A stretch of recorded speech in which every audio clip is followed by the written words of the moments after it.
আসসালামু আলাইকুম খালাম্মা। পতিতাদের আবার সালাম দেওয়া যায় যাচ্ছে না কি রে পাগলা? তা বল কি চাই? আপনাকে একবার লোকাল বাসে নিয়ে করতে।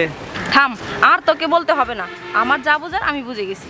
তাহলে আর দেরি কেন করছেন? আমার তো আর তর সইছে না, চলেন। আরে দাঁড়া, বাসে তো যাবই, তবে কি তবে? তোর মতো একটা দিনদার হাফেজ সাহেব আমার কাছে আসছে, তাও আবার এসব করতে, আমার না এটা বিশ্বাসই হচ্ছে না। আসলে খালাম্মা, আমার বউ তো বাপের বাড়ি গেছে 2 মাস হলো, তবে বাপের বাড়িতে যায় যে কি হয়েছে আর আসতেই চাচ্ছে না, তাই বউ না থাকা এই পথে আসতে বাধ্য হয়েছে। ও তা যাকগে, 10 মিনিটের মাঝে হলে 250, তার উপরে হলে 400।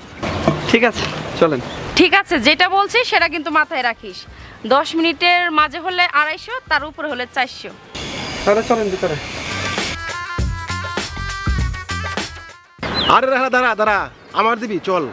তুই ওয়েট কর, এই কামটা বাসে গিয়ে শেষ করি, তারপর না হয় তরে দেবো। দূর, আমার এখনই লাগবে। ওর সাথে করে তুই মজা পাবি না, তুই আমার সাথে চল, তোকে আমি একটু বেশি টাকা দেবো, তুই মজাও তোকে বেশি দেবো। তুই এবার কত দিবি? আমি 700 টাকা দেবো। এরা হেলা তো টাকার পাগলি, যে বেশি দিব এরা হেলা তারই। চল তাহলে।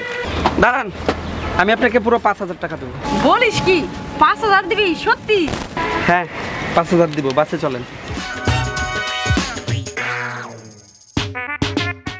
শালার হুজুরে কি কুরকুরানি, নিজেই কই করিস না, আর তলে তলে নিজে মধু খাইয়া চলে যাইতেছে।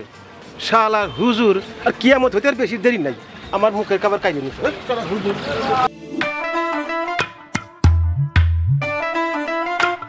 নে, দেরি করিস না, তাড়াতাড়ি করে কাপড় চাপড় খুলে শুরু কর। তা না হয় করবো খালা, কিন্তু একটা প্রশ্ন করি আগে। বল, কি বলবি? আপনার নাকি আমার বয়সী একটা ছেলে আছে? নাই, আমার দুনিয়াতে কেউ নাই, আমি একাই এই দুনিয়াতে। মিথ্যা কেন বলছেন খালা? রাশেদ নামে আপনার একটা ছেলে আছে না? কয়দিন আগে রাশেদের বোর তো একটা বাচ্চা হয়েছে, মানে আপনার নাতি হয়েছে। শোন, এসব রাশেদ নামে আমি কাউকে চিনি না, যেটা করতে এসেছিস সেটা কর। আপনি রাগ করবেন না, আমি আসলে রাশেদের বন্ধু। ওর চেহারার সাথে আপনার চেহারার অনেক মিল খুঁজে পাচ্ছি, তাই বললাম আর কি। দূর শালা, এসব আজগুবি কথা বলা বন্ধ করবি, নাকি আমি অন্য কাউকে আনবো? যা করতে এসেছিস সেটা শুরু কর, আরো কাস্টমার আমার জন্য দাঁড়িয়ে আছে।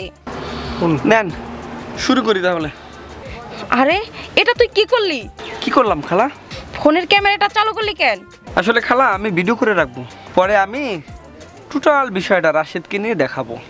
রাশেদ এখন অনেক টাকার মালিক, তার যদি আপনার ভিডিওটা ভালো লাগে, তবে আমি তো দিচ্ছি 5000, সে দিতে পারে কিন্তু 50,000 টাকা।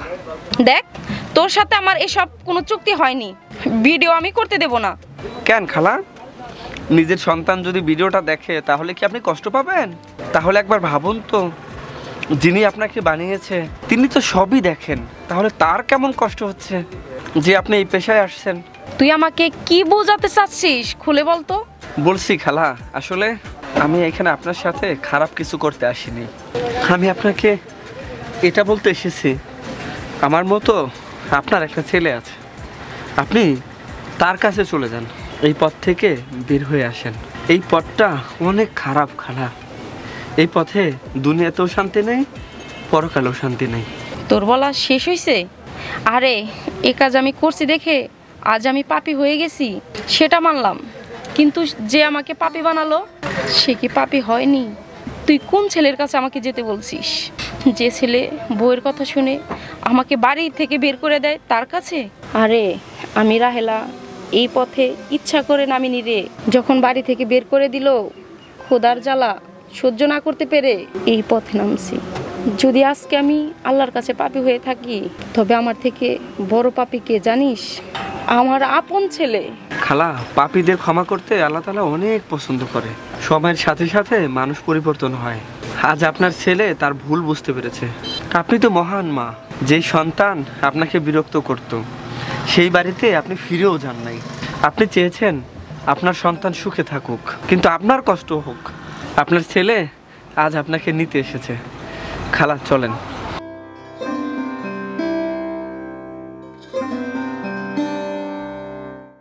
মাগো, আমায় তুমি ক্ষমা করে দাও মা, আমি আর কখনোই তোমাকে কষ্ট দেব না মা। বাবারে, মা কি আর সন্তানের উপরে রাগ করে থাকতে পারে বল? আমাকে নিয়ে চল বাবা, আজ আমি তোর সাথেই যাব, আর এখানে ভালো লাগে না। চলো মা, চলো।